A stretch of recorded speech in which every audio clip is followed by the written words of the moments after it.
Σήμερα θα μιλήσω για το μίσος. Οπότε ήθελα κάτι να θυμίσει την ταινία. Ωραία, το έχουμε. Όχι. Απλά παρατήρησα ότι έχει μεγαλώσει λίγο η αρέωση εδώ πέρα.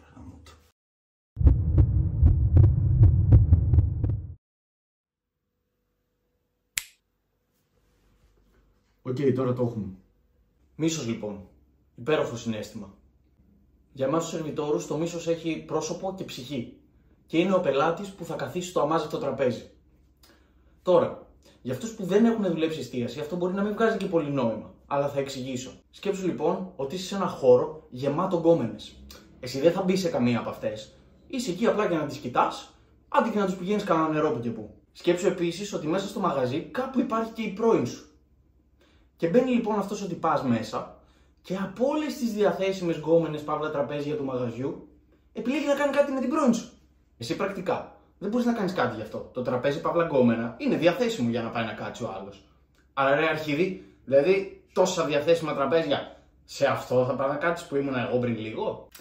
Μου αρέσει καλύτερα εδώ γιατί έχει ωραία θέα. Το ξέρω βρε μαλάκα, εκεί ήμουνα πριν λίγο. Αλλά δες και τα άλλα τραπέζια που είναι καθαρά και έτοιμα να σε υποδεχτούν. Τράβα κάτσε κάπου εκεί.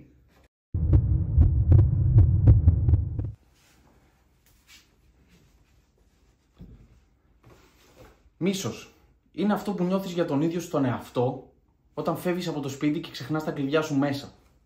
Σε φάση σε μισό ρε καριόλι. 3 πράγματα έχεις να θυμηθείς να πάρεις, συγκεντρώσου. Ο κλειδαράς θα αγοράσει σπίτι άμα συνεχίσεις έτσι και εσύ ακόμα δεν θα μπορείς να μπεις στο δικό σου.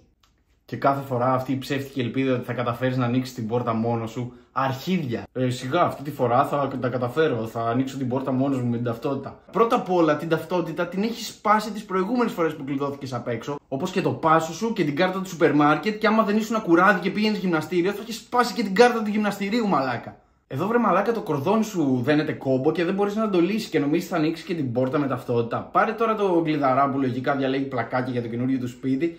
Κι άσε τις μαλακίες τώρα. Δώσ' τα τελευταία σου 30 ευρώ και τελείωνε. Μίσος είναι αυτό που νιώθεις για τα ίδια σου αγωνίδια όταν ξυπνάς μια ωραία 20 χρονών και παρατηρείς ότι έχει αρχίσει να υποχωρεί το hairline σου και τότε όλοι σου οι φίλοι αρχίζουν να σε βγάζουν βίντεο από πάνω και να σου τα δείχνουν και να γελάνε. Και από εκεί που κανονίζετε ταξίδι για το Άμστερνταμ, ξαφνικά προσπαθούν να σε πείσουν να πάτε στην Τουρκία. Και μετά έρχεται και η μάνα σου και σου λέει: κούκλος είσαι. Έχω βρει εγώ ένα σαμπουάν, κάνει πάρα πολύ καλό. Μάνα, καλό κάνει, όχι θαύματα, συγκεντρώσου λίγο. Μίσος είναι αυτό που νιώθεις για τον άλλον όταν είσαι σε έναν δρόμο και πας να περάσεις απέναντι και εκείνη την ώρα έρχεται αμάξι και αρχίζει και κόβει σιγά σιγά και εσύ δεν ξέρεις αν πρέπει να περάσεις ή όχι. Και αυτό σου κάνει αυτό το υποτιμητικό νόημα να περάσεις. Σε φάση για τη βρε και γαμίσου. Εγώ θα περιμένω, περνάω καλά εδώ. Παίρνε εσύ άμα γουστάρεις. Ο μπρος στο μονόδρομο πήγαινε με 100 και επειδή σταμάτησε να πούμε στη διάβαση, νομίζω ότι μου κάνει και χάρη. Λες και μου χάρισε μετοχές στην πολυεθνική του, ξέρω εγώ. Τσίλα ρε δικιά μου, άμα θέλεις, παίρνε εσύ στην τελική. Ούτως ή άλλως παρακάτω έχει κίνηση. Πιο πιθανό είναι να φτάσω εγώ πρώτο στον προορισμό μου παρά εσύ με το φιαντάκι σου.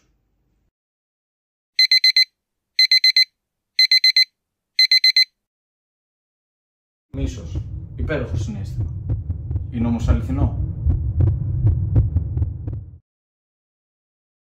Άκουσα μια ιστορία για έναν τύπο ο οποίος ξύπνησε το πρωί, πήγε, κοιτάχτηκε στον καθρέφτη και παρατήρησε ότι καραφλιάζει. Φόρεσε όμως ένα καπέλο και βγήκε έξω κανονικά. Απλά συνειδητοποίησε ότι έχει ξεχάσει τα κλειδιά του μέσα στο σπίτι. Πήρε κλειδαρά και φεύγοντας αποφάσισε να πάει να βγάλει ένα αντικλείδι για να μην φαλυρίσει οικονομικά και να το δώσει σε ένα φίλο του. Βγαίνοντας από τον κλειδαρά, πηγαίνοντας να περάσει το δρόμο απέναντι, ένας τύπος με το αμάξι σταμάτησε και του έκανε νόημα υποτιμητικά να περάσει απέναντι. Αυτός είπε ευχαριστώ και πέρασε. 2 τετράγωνα παρακάτω, τον βρήκε κολλημένο στην κίνηση να βρίζει.